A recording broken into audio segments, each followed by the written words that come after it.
ಪಡಬಾರದು ಕಷ್ಟವನ್ನು ಪಟ್ಟು ಪಡೆದುಕೊಂಡ ಈ ನನ್ನ ಮಾಂಗಲ್ಯ ಶ್ರೀಮಂತರ ಕುತಂತ್ರಕ್ಕೆ ಸಿಲುಕಿ ಮಣ್ಣು ಪಾಲಾಗಿ ಹೋಯಿತು. ಆ ಶ್ರೀಮಂತ ಪ್ರತಾಪ ಸಿಂಹನ ಮಾತಿಗೆ ಕಿವಿಕೊಟ್ಟು ನನ್ನ ಗಂಡ ನನ್ನನ್ನ ಜಾರಿಣಿ ಎಂದು ಜರಿದು ಮನೆಯಿಂದ ಹೊರತಂದ.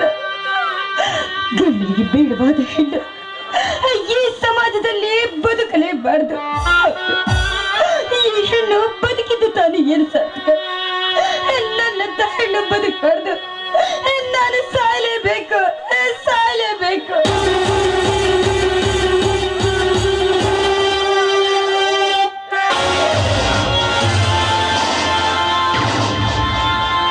ಸಾಯಬೇಕು ಎನ್ನುವ ವಿಚಾರ ನಿನಗೆ ಏಕೆ ಎಣ್ಣೆ?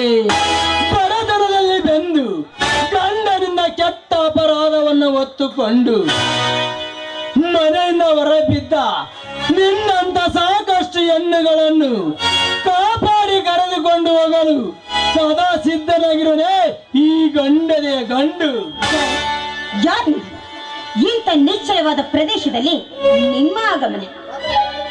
ಆಗಮನ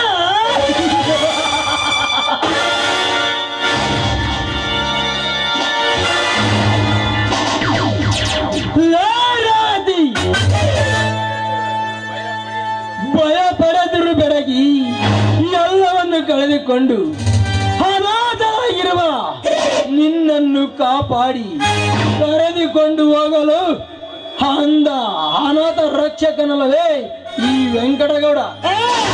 ತಿನ್ನೋ ನಾಯಿ ನೋಡು, ನೀನು ನಮ್ಮಂತ ಬಡಬಗ್ಗರನ್ನ ರಕ್ಷಿಸುವ ರಕ್ಷಕನಲ್ಲ, ನಮ್ಮಂತ ಅಮಾಯಕರನ್ನ ಭಕ್ಷಿಸುವ ಭಕ್ಷಕ ನೀನು.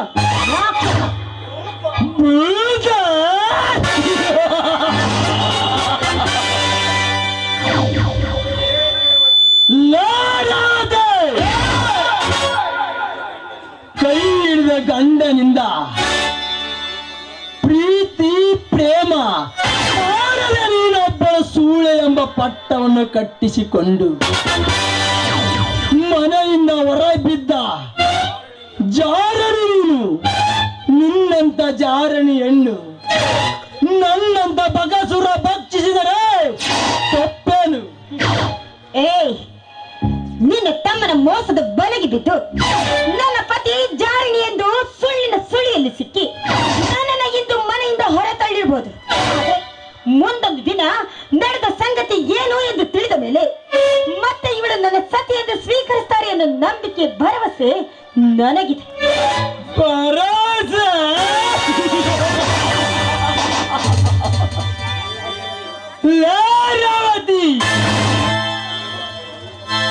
ನೀನೊಬ್ಬಳು ಪತಿಗೆ ಬೇಡವಾದ ಹೆಣ್ಣು, ಪತಿಗೆ ಬೇಡವಾದ ಹೆಣ್ಣು ಈ ಪ್ರಪಂಚಕ್ಕೆ ಬೇಡವಾದಂತೆ.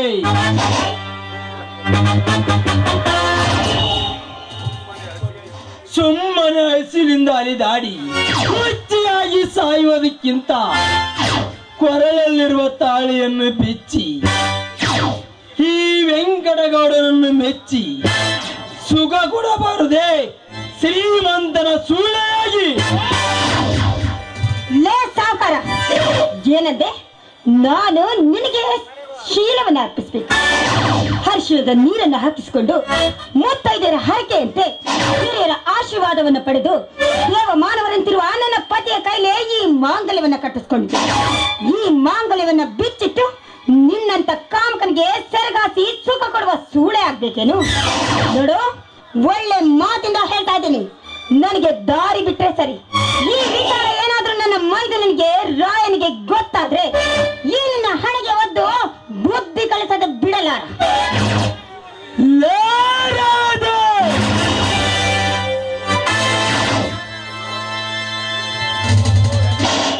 ಇವನು ವೆಂಕಟಗೌಡ ಕಂಡ ಹೆಣ್ಣಿನ ಕಣ್ಣು ಹಾಕುವುದಿಲ್ಲ, ಕಣ್ಣು ಹಾಕಿದ ಹೆಣ್ಣನ್ನು ಕೈ ಬಿಡುವುದಿಲ್ಲ. ನಿನ್ನ ಮೈದಿನ ರಾಯ ಅಲ್ಲ,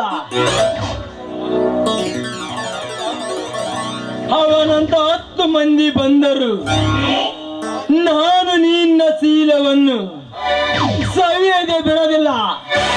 ಬಾರಲೇ, ಕಾಮದ ಪಿತ್ತ ನೆತ್ತಿ ಕಾಲಿರುವ ನಾಯಿ, ಈ ನಿನ್ನ ಕಾಮದ ಬಿಸಿ ಗಾಳಿಯನ್ನ ಈ ಪತಿವ್ರತೆಗೆ ತಾಗಿಸೋದಿಕ್ಕೆ ಬಂದಿದೆ ಆದ್ರೆ ನನ್ನ ಕಾಲಲ್ಲಿರುವ ಚಪ್ಪಲಿ ಕೈಗೆ ಬರುತ್ತೆ, ಎಚ್ಚರ. ಏನಂದರೆ ಹುಚ್ಚು ಸುಳ್ಳ.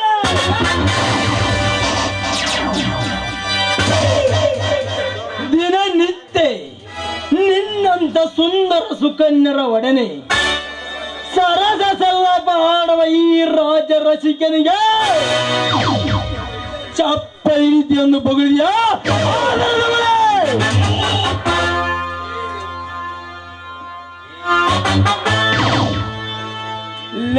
ರೇವತಿ,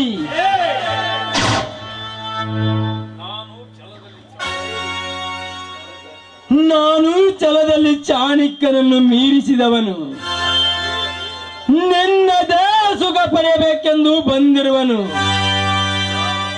ನನ್ನ ಪ್ರಾಣ ಇಲ್ಲೇ ಹೋದರೂ ಸರಿ, ನಿನ್ನ ಮಾನ ಹಾನಿ ಮಾಡದೆ ಬಿಡಲಾರೆ. ಬಾರಲೇ, ಬಾ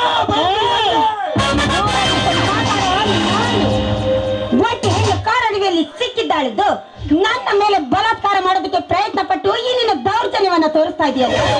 ನೀನು ಒಬ್ಬ ಗಂಡಸ, ನಿನಗೆ ದಮ್ಮಿದ್ರೆ ತಾಕತ್ತಿದ್ರೆ ನನ್ನ ಮೈದನ ರಾಯನ ಮುಂದೆ ತೋರಿಸೋ ಈ ನಿನ್ನ ಗಂಡಸ್ತನವನ್ನ. ಗಂಡಸ್ತನವನ್ನು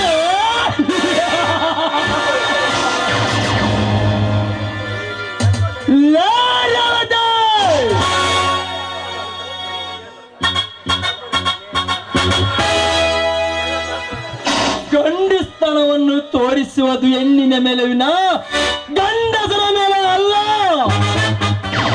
ಇಂದು ಈ ವೆಂಕಟಗೌಡ ತೋರಿಸುವ ಗಂಡಸ್ತನ ನಿನ್ನ ಹೊಟ್ಟೆಯಲ್ಲಿ ಪಿಂಡವನ್ನು ಬೆಳೆದು ಈ ಪ್ರಪಂಚಕ್ಕೆ ಬೆಳಕಾಗುವುದಂಥದ್ದು. ಬಾಯನ್ನೇ ಕಾಲಾರಣ ಮಾಡಿ ಬಲಾತ್ಕಾರದಿಂದ ಬಟ್ಟೆಯನ್ನು ಬಿಚ್ಚಿಸಿಕೊಳ್ಳಬೇಡ ಈ ದನಿ ಕೈಯಿಂದ. ಹೀಗಾಗಿ ನನ್ನ ಗಂಡನ ಸಂಶಯದ ಸುಳಿಯನ್ನು ಸಿಕ್ಕ ಈ ನನ್ನ ಜೀವವೇ ಕಳೆದುಕೊಳ್ಳುವಂತ ಪರಿಸ್ಥಿತಿಯಲ್ಲಿ ನೊಂದು ಬೆದ್ದು ಬಿಟ್ಟಿದ್ದೇನೆ. ನಿಮ್ಮ ಕೈ ಮುಗಿದು ಬೇಡಿಕೊಳ್ತೇನೆ, ಈ ನಿಮ್ಮ ಬಲ ಪ್ರಯೋಗವನ್ನ ನನ್ನ ಮುಂದೆ ಮಾಡಬೇಡಿ. ನಿಮ್ಮ ಕಾಲ ಹಿಡಿದು ಬೇಡಿಕೊಳ್ತೇನೆ.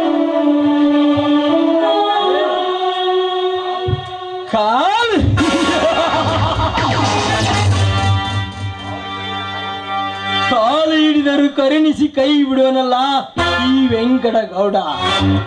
ಬಲಾತ್ಕಾರ ಬೇಡವೆಂದರೆ ಪ್ರೇಮದಿಂದ ಪ್ರೇಗಿಸು ಒಂದು ಪ್ರೇಮ ಕಾವ್ಯವನ್ನು. ನಾನು ಹಾಡ್ಬೇಕು? ಎಂತ ಪರಿಸ್ಥಿತಿಯಲ್ಲಿ ನನ್ನ ತಂದೊಡ್ಡಿದ್ದೇನೆ. ಒಂದೆಡೆ ನನ್ನ ಗಂಡ ನನ್ನನ್ನು ಜಾರಿಣಿ ಎಂದು ದೂಷಿಸಿದಾಗ, ಇನ್ನೊಂದೆಡೆ ಈ ಕಾಮುಕ ನನ್ನ ಬೆನ್ನತ್ತಿ ಬಂದಿದ್ದಾನೆ. ಹೀಗಿರ್ಬೇಕಾದ್ರೆ ಇವನು ಹೇಳಿದಂತೆ ನಾನು ಹಾಡಿ ಕುಣಿಯದೆ ಹೋದ್ರೆ ನನ್ನ ದೇವರಿಗೆಂದು ಮೀಸಲಾಗಿಟ್ಟಿರುವ ಈ ಎಡೆಯನ್ನ ಎಂಜಲು ಮುಟ್ಟಿದ ಮಡಿಕೆ ಅಂತ ಮಾಡ್ತಾನೆ. ಏನ್ ಮಾಡ್ಲಿ? ಏನು ಹೇಳಿದಂತೆ ಕೇಳಿ ನಾನು ಹಾಡಲೇಬೇಕು. ಏಕೆ ರೇವತಿ ಬಟ್ಟೆ ಉರುಳಿ ಮೈ ಮೇಲೆ ಬಿದ್ದಂತೆ ವಿವೇಚನೆ ಮಾಡುತ್ತಿರುವಿಯಲ್ಲ? ಹೇಗೆ ಈ ಗೌಡನ ಕೈ ಹಿಡಿದು ಕುಣಿಯುವ ಆಸೆ ನಿನಗಿಲ್ಲವೇ? ಹಾಗಿದ್ದರೆ ಹೇಳು, ಕ್ಷಣಾರ್ಧದಲ್ಲಿ ಉಂಡು ಮುಗಿಸಿ ಬಿಡುವನೇ ಈ ನಿನ್ನ ದೇಹದ ಸುಖವನ್ನು. ನೋಡಿ, ಈಗಾಗಲೇ ನನ್ನ ಗಂಡ ನೂರಾರು ಕೆಟ್ಟ ಶಬ್ದಗಳನ್ನು ಮಾತಾಡಿ ನನ್ನಿಂದ ಮನೆಯಿಂದ ಹೊರತಳಿದ. ಇಂದು ನಾನು ನಿಮ್ಮ ಕೈ ಹಿಡಿದು ಕುಡಿಯುವುದನ್ನ ಇಡೀ ಈ ಸಮಾಜವೇ ನೋಡಿ ನನ್ನನ್ನು ಕೆಟ್ಟವಳು ಎಂದು ದೋಷಿಸಿದ್ರು ಕೂಡ ಚಿಂತೆ ಇಲ್ಲ. ನಾನು ನಿಮ್ಮ